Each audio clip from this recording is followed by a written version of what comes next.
여러분 안녕하십니까? 지금 현재 중국이 북괴 김정은을 향한 역대급 보복에 나섰으며 중국에서 북한 김정은의 벌크 캐시 달러를 벌어들이는 14만 명에 달하는 북한 노동자들 다 추방시켜라 라는 지시까지 떨어졌습니다. 얼마 전에 중국에 있던 북한의 보위원들 대대적으로 체포했던 중국 공안들 본질이 무엇이겠습니까? 정성산TV 좋아요, 구독, 알림은 큰 힘이 되겠습니다. 시청자 여러분들께 양해의 말씀을 드리겠습니다.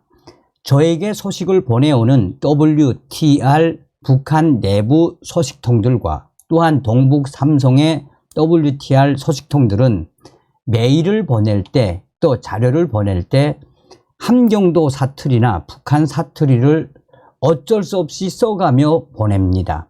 그래서 제가 그 내용을 여러분들에게 전해드리면 시청자분들께서 북한 사투리 쓰지 말아달라고 하는데 쓰지 않고서는 이 상황에 대해서 북한 상황에 대해서 좀 디테일하게 설명을 해드려야 되기 때문에 제가 사투리를 쓰는 거에 대해서 직접 보내왔으니까 이해를 해주시기 바라겠습니다.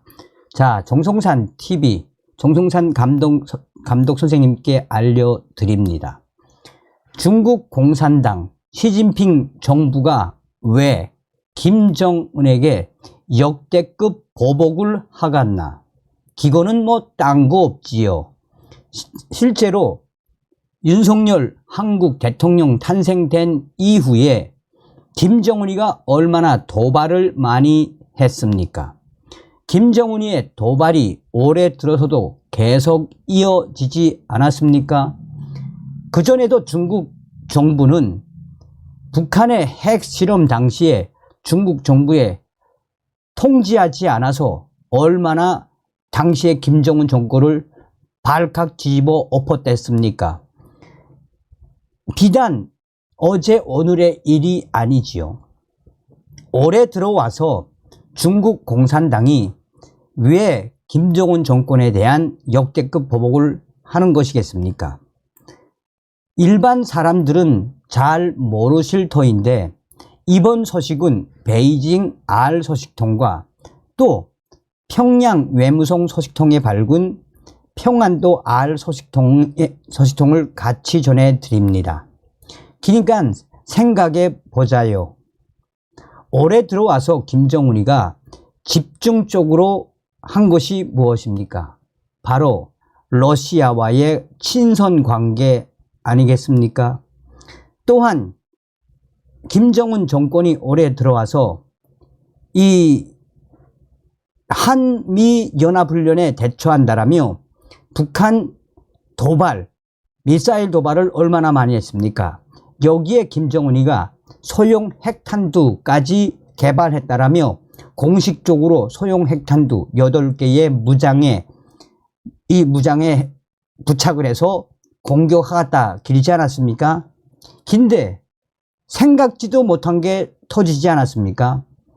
윤석열 대통령이 4월 17일께 로이터 통신과의 인터뷰에서 뭐라고 얘기했습니까? 오늘날의 대만 문제는 전 세계의 문제다. 대만에 대한 힘의 지배를 통한 균형 변경을 반대한다 라고 중국 공산당을 남조선 윤석열 이치가 박살내지 않았겠어요? 그리고 나서 김정은의 핵 문제도 전 세계적인 문제라며 오늘날 김정은의 핵 문제는 중국 공산당이 애들로서 도와준 거나 다름이 없다라고 중국 공산당을 발칵 뒤집어 엎었댔지요. 그 이후에 러시아의 푸틴 대통령까지 정조준을 하지 않았습니까? 그리고 윤석열 대통령이 미국에 가서 워싱턴 선언을 한 이후에 남조선에 진짜로 미군의 핵 잠수함이 오지 않았습니까? 핵 잠수함이 와서 한미 연합훈련을 하고 또 얼마 전에는 핵 추진 항공모함까지 조선 반도로 오지 않았댔습니까? 그리고 한미일 연합 공중훈련도 이제는 정기적으로 하는 시대가 됐지요. 김정은이 때문에 사실상 중국 공산당이 가장 경악하는 것은 바로 한반도, 특히나 이 조선의 소해바다라고 할 수 있는 이 소해바다까지 미군의 준항공모함까지 들어오는 시대가 됐단 말입니다. 그러니까 중국 인민해방군과 중국 시진핑이가 김정은 이 XX 때문에, 김정은 쌍땅땡 때문에 조선반도, 이 남태평양 또한 중국 해상까지 미군의 자산, 전략자산, 일본의 전략자산까지 제집 드나들들 왔다 갔다 하니 얼마나 중국 공산당이 시진핑 주석과 또 김정은 때문에 한반도에 결집하고 있는 이 유행군들 때문에 중국이 얼마나 경악을 하고 있습니까? 여기에서부터 잘 봐야 하는 건 뭐겠습니까?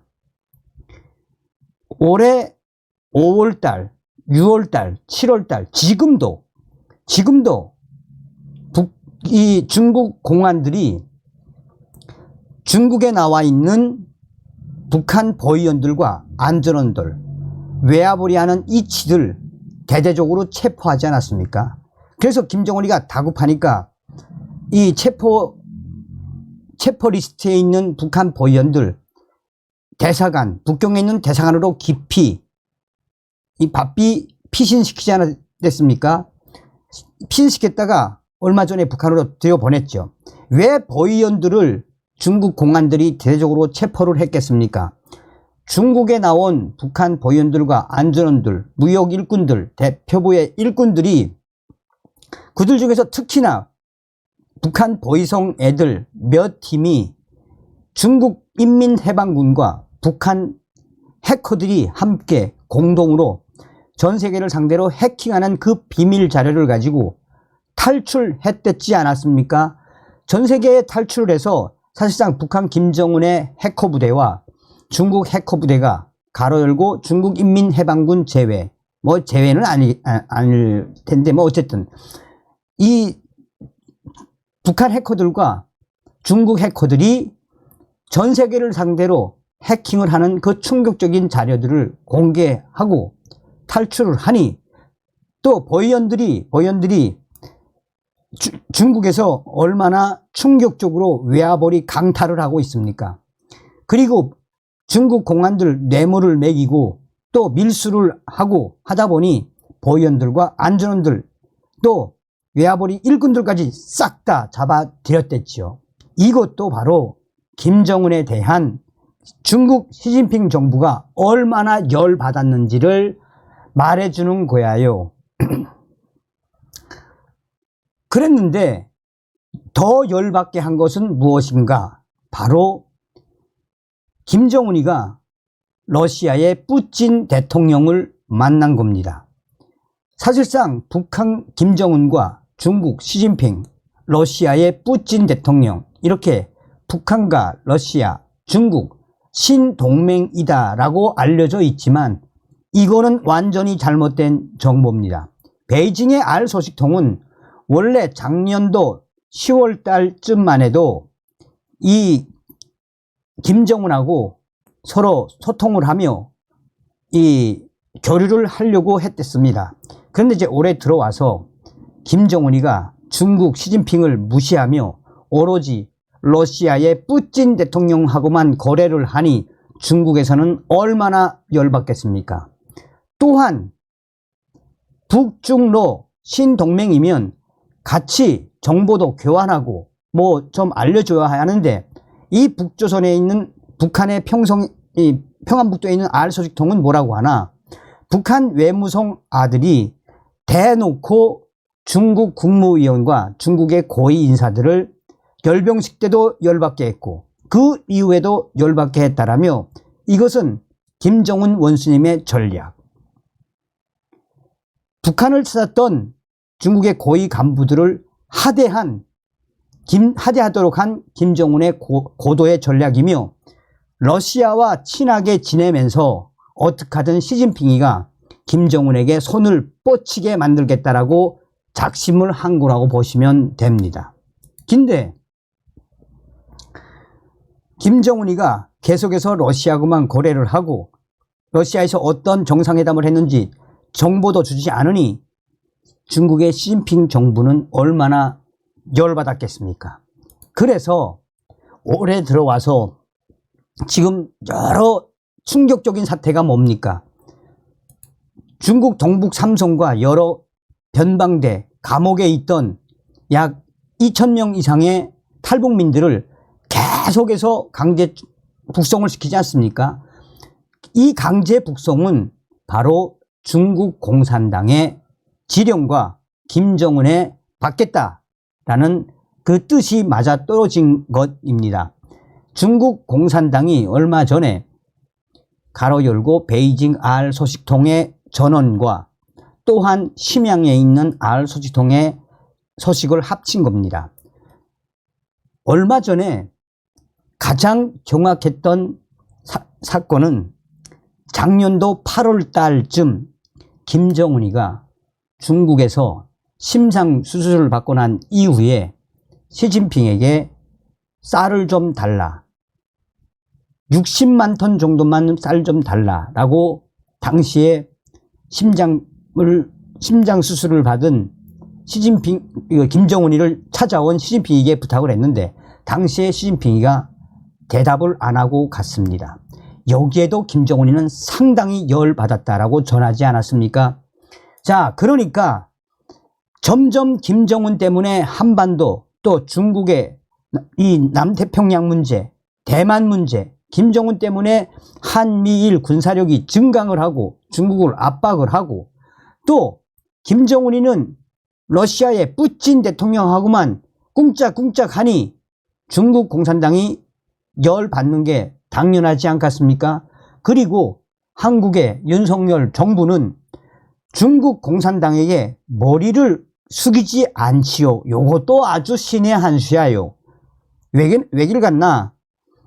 윤석열 대통령이 그전에 문재인 정권처럼 친중 정책이 아니라 상호주의 또 원칙주의에 입각한 대중 정책을 펴지 않습니까?